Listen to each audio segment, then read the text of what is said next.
pagbakbak no sa mga talamak na fake news no. Ilalantad ko po kung bakit no nagkakandara pa sa pamimigay ang mga yan.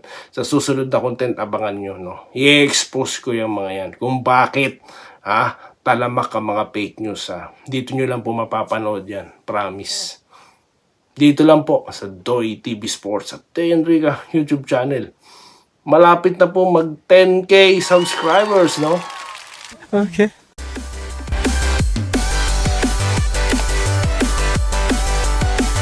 Ayan, so welcome back po dito sa Tay Enrica at Doy TV Sports no. Well, mabilisan lamang po to no, update no. Isa lang tong topic kay Jordan Heading po no. Mabilisan lang. At of course, mga pa-shoutout no, mga ilang mga pa-shoutout po. So yun, so bago po yan, ako po yung nagpapasalamat no, sa inyo pong patuloy na pagsuporta. Dahil po sa inyo, tayo po ay 9,000 subscribers na po no. Maraming salamat po at road to 10,000 na po tayo no. Maraming salamat po sa inyong mga pagtitiwala no. Sa mga hindi pa po subscriber dyan, mga napadaan po, makapago dito no. Subscribe na po kung magustuhan nyo lang naman. Okay, so mabilisan na po ito no. Jordan Heading mapupunta na po no sa Converge. Grabe, lakas ng Converge ngayon. Pero yun si Balti maglalaro na sa Converge no. Then of course yung si Chua no, makakatambal niya mga Twin Towers ng Converge. At ito na nga po si Jordan Heading. So yan po legit po yan. Nakikita nyo naman yung mga pinanggagalingan yan no. From spin po natin, naspatan yung balita na yan, o nagpasa yung balita na yan. So sa mga magbabalita na naman ng mga kakaiba meron na naman tayong nabalitaan kanina, Mikey Williams daw no. So na-predict na natin na may magpe-fake news talaga about Mikey Williams no. So tapos nga kanina, meron na naman po. Sir Danilo, nakikinig ba kayo? Si CJ Perez naman po ang dinamay nila. Matindi no. Tapos of course di naman po nawawala sa listahan ng Hinebra sa mga target nila na talaga pong na gawa ng fake news na pagbabalita no. Troy Rosario of course no. Pero yun na nga wala pa naman po kasing anunsyo no. Sa mga nag-aantay na update dyan, magtatanong kayo wala pa po no. May decision na siya pero hindi niya naman pa dinidisclose. So antayin na lang po natin yan, okay?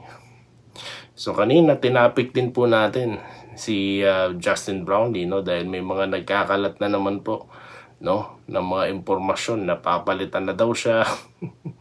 So basahin niyo na lang po no, mga ulat ng mga legit sources no. Ng mga legit po talaga, hindi yung sa mga kwento ni mga fake news po no. Okay, Jordan Heading no. Na-trade na po siya with Terrafima dahil sabi ko nga po sa inyo na nasabi na rin po natin yan no. Nabanggit na rin po natin si Jordan Heading dati kasi nga present siya no sa laban ng Hinebra dyan sa Antipolo, di po ba? So which team is he headed? Now is confirmed with Converge no. Kapalitan niya po no, first round pick ng fixers no sa season 51 ng PBA. Ganoon din po si Aljun Melesio at Kit Zaldívar no. So tatlo po ang ipinalit dito kay Heading. So maganda po, at least we can watch him no back dito sa PBA. Isa sa mga excitement po talaga na mapanood no ang Converge ngayon, di ba? So isa po sila sa nanliligaw kay Troy. So inaabangan po natin no kung baka malay natin sila pa lang napili no para for the change no. Di ba? Di lang naman sa dalawang mayayamang kupunan. Mayaman din naman to. Di po ba nabanggit na po natin at sinasabi po ng ilang mga media dito, kung may babangga sa dalawang pader no na nag-uumpugang MVP at SMB meron pong big time din no na Converge. Abangan po natin yan. Okay, so legit po yan, hindi po siya mapupunta sa ibang team. Okay, shoutout po no, shoutout po tayo, mabilisan lamang po ito kasi nga po para po mapagbigyan kayong lahat guys na nagko-comment sa ating mga contents. So, maraming salamat po. Okay, so sa bago po nating vlog, no, ito po yung mga comment. Napakadami po nag-like. Maraming salamat po, no. Daniel Orquiza, long live Coach Tim and your skilled Gilas player. Oy, salamat naman din po, no. We pray for your good health and the rest of Gilas players and coaches. This is the time to show to the world that the Gilas have. Please, sir, do this for us Filipinos. Nailed the New Zealand team. Remember the world, number 6. Number 34 tayo. Tignan natin. Tinalo nga natin yung Latvia, no. Pero yun, we are susuporta po tayo of course dito sa Gilas. Address Ladip Cater, no. Good morning, no. Good morning po sa inyo. Ito po si Elos Dora, no. Salamat po sa pag-subscribe nyo, ma'am, no. Maraming salamat po, no. Yun nga po yung warning ko din, no, sa mga nanonood sa akin, sa mga bago dito. Madaldal po ako, no. Marami po akong pasakalye. Okay? At higit sa lahat, madalas ko pong pagtawanan ng mga haters. Kaya kung ayaw nyo po ng ganyan, no, sensitive po kayo, mukha naman di po kayo hater, no. Pero yun nga, pwede po kayong sa iba na lang, no? Pero ganito po talaga tayo dito, guys, no.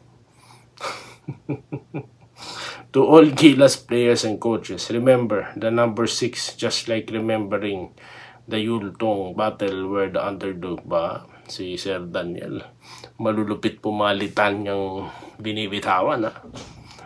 Dennis Merculio, no, out daw si Scotty Thompson sa Gilas, sabi na isang vlogger. Baka lasing po yung vlogger na yun. Ang tanong ko po sa inyo, meron po bang nilapag na legit source? No, meron po bang yun, legit source lang, Baka po galing niya lang sa bunganga niya lang yun, guys, no. Lalo na walang muka. Mahirap pong hanapan ng credibility yung mga ganong klase, no. Basta makinig po kayo sa akin, no. Sinabi ko na po, kasama si Thompson dyan dahil sabi po yan ni Coach Tim Cone. At nakasulat po yan, no. Gusto nyo? Basahin ko? Basa! Dapat lang totoo balita. Salamat po, Sir Lope Bucalos, no. Ay, sir, banatan mo yun, babanatan ko po talaga yan. May binanggit pong si May Coanor, no? Or Anore? May Coanore, no?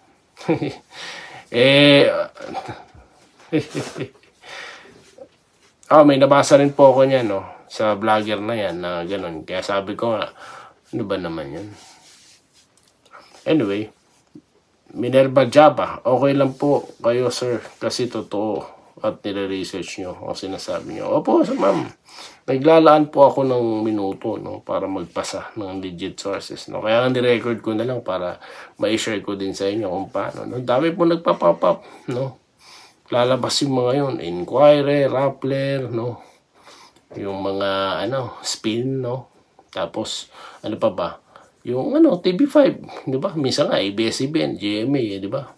So, yun po. Sabi mo, pasok. Ito kanina, nabanggit ko na to si Ma'am Elo sa So, idol, saang bansa ka nakatira? The best ang balita mo, very informative. Ricky Puno, no? Well, salamat po, no? Balita po yun ng mga legit sources, no? Pinopromote ko na po dito, no? Pinapakita ko po sa inyo para pasahin nyo, no? Sundan nyo po, no? Kaya po yung mga date, di ba may mga date pa doon, tsaka kung saan nanggagaling, para po basahin nyo din sa mga viewers, no? So, yun, hindi ko lang basta ginagamit yung mga channel, I mean yung mga legit source na yun, kundi ini-invite ko po ang mga subscriber na basahin yung mga yun, no? Yung mga article nyo, pupunta sila sa inyo. Kasi legit sources. Malyari Mascareña, shoutout po, no. Paulo J. Almela, no, out daw si Scotty, sabi ni yan pong nabanggit yung vlogger na yan, no. Mahilig ako magsuot dati nun, yung bowler.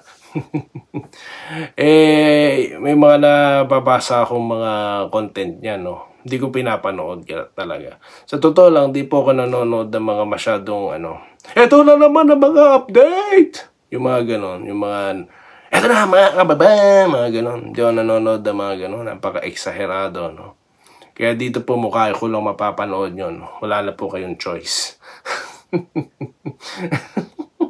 So wala po kayong ganun dito, no? Yun, hindi ko na napapanood, babasa ko lang yung thumbnail. So naawa po ako sa nakakabasa, no? So, kayo na po ang bahala, no? Basta po ako dito, papalabas lang po tayo rito ng, balitang may kinikilingan na Hinebra. May pinoprotektahang mga kabarangay, no? Kaya, saan pa kayo? So, yun lamang po guys ang ating napag-usapan dito, no? Sa ating channel, no? Sabi ko sa inyo, maiksi lang. So, yun lamang po. At muli, tayo po magkikita sa ilang mga pa-shoutout, ilang mga topic, no? At pagbakbak, no? Sa mga talamak na fake news, no? Ilalantad ko po kung bakit, no? Nagkakandara pa sa pamimigay ang mga yan. Sa susunod na content, abangan nyo, no? I-expose ko yung mga yan. Kung bakit, talamak ang mga fake news, Dito nyo lang po mapapanood yan. Promise. Dito lang po sa Doy TV Sports at Tay Enrica YouTube channel. Malapit na po mag 10K subscribers, no? Maraming salamat po sa inyong lahat. Salamat po sa panonood. Subscribe na para sa mga susunod na basketball at boxing videos.